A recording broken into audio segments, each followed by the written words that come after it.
2, 1. 5, 8, 9, 8, 7, 6, 5, 4, 3, 2, 1. Stop!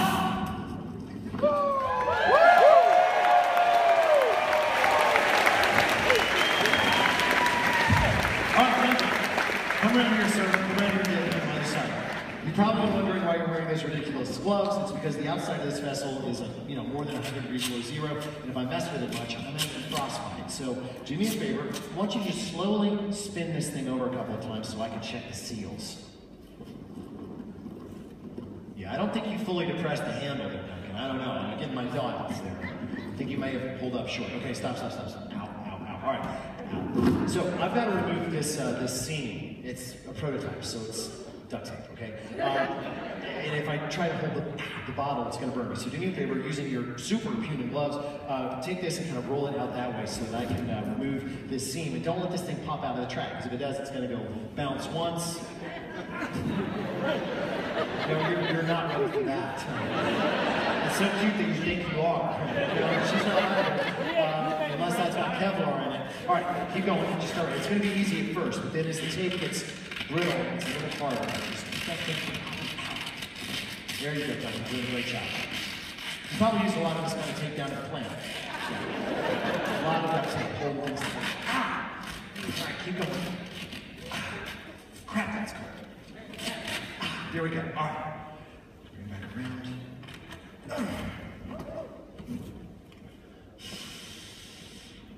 A gallon of chocolate ice cream.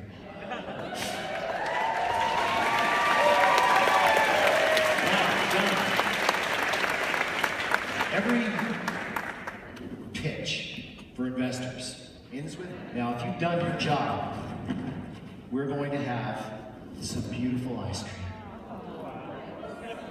Don't worry, I washed my hands before the show. You're good. I think it's looking pretty good. These little white pieces, that's dry ice. We don't want to eat that. It's a prototype. Oh yeah.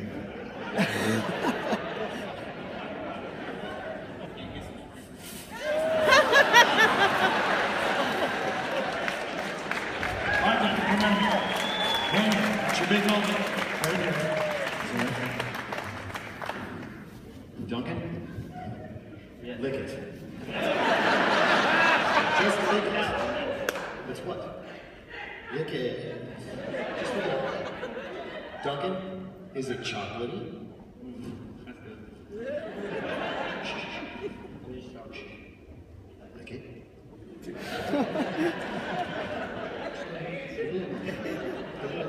Shouldn't come up here if you want to. Is it creamy?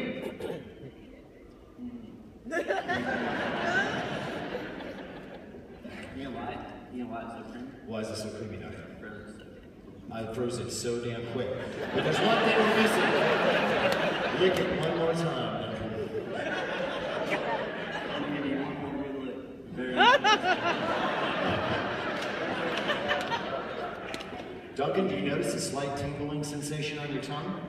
Hey, my liver, Alton. That's because it's carbonated chocolate ice cream, and I invented it. Duncan, ladies and gentlemen, the champion. Duncan, you can keep the ice cream. I advise you not to eat the white chunks. That's dry ice, and burn your tongue off, and you can keep the complimentary poncho. Give him a big hand, everybody.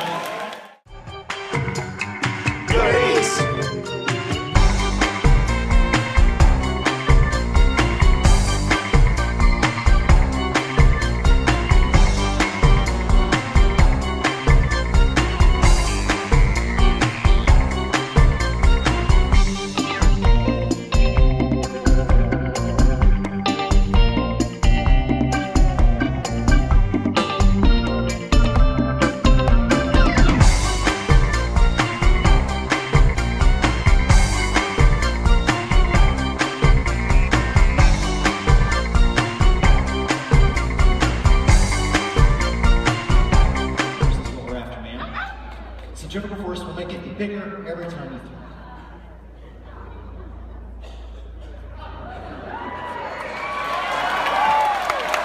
Now,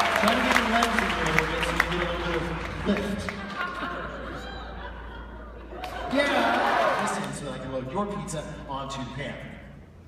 This messy, messy thing you call a pizza.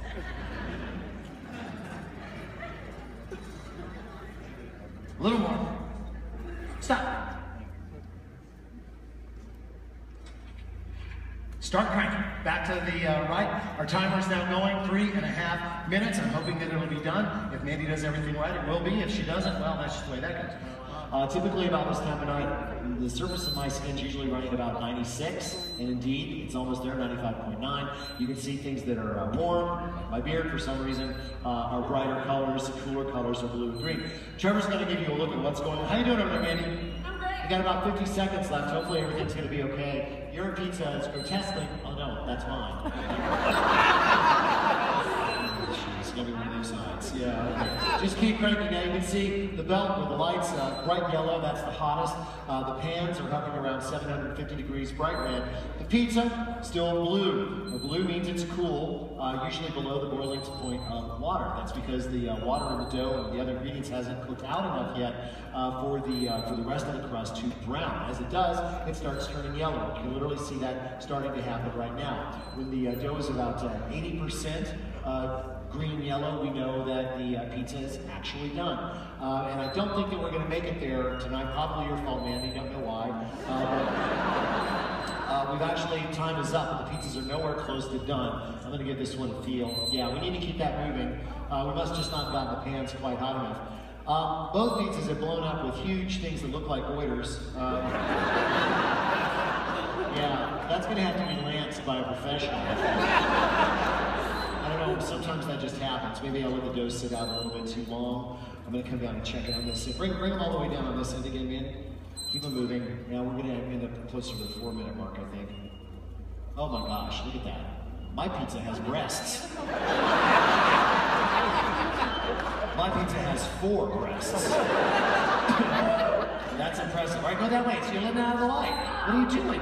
All right, come on. No, well, I didn't ice cream. Yeah, okay, it's okay. It's all right. It's all right. I think you got cheese on your glasses over here. I just need you to know that. All right, let's go ahead and bring yours. No, come on, keep going to the right. We're going to take yours out. I think yours is about done. And yours actually doesn't look nearly as malformed as mine does. All right, stop. Got it. All right, crank to the left, please, ma'am. Come on. No, don't clap, please.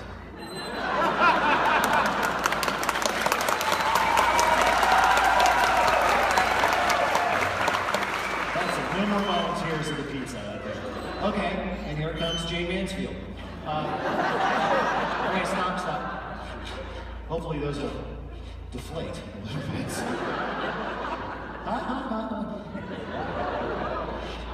Yeah, that's...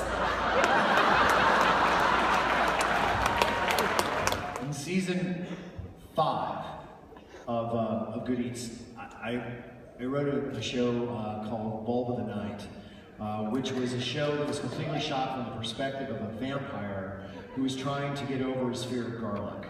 And I thought that was pretty cool. We had to build this really complex camera for the guy that was operating the camera and being the vampire, so he used both hands.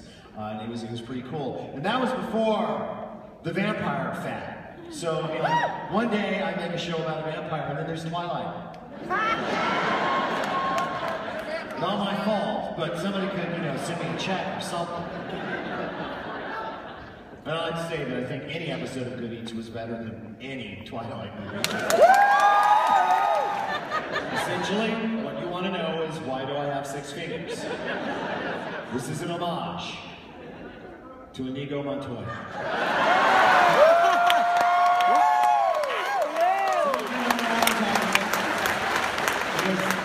You just haven't discovered the wonders of the movie called The Princess Bride. Inigo Montoya, played by Mandy Patinkin, is looking for the 6-fingered man that killed his father, prepared to die. And so I just had to sneak an extra finger. Either that, or I've just found a very good story to explain a screw-up. That's a lullaby, part 1.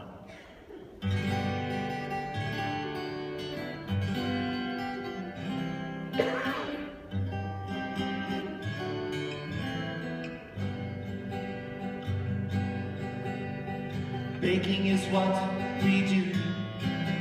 We put cookies in the oven, or a cake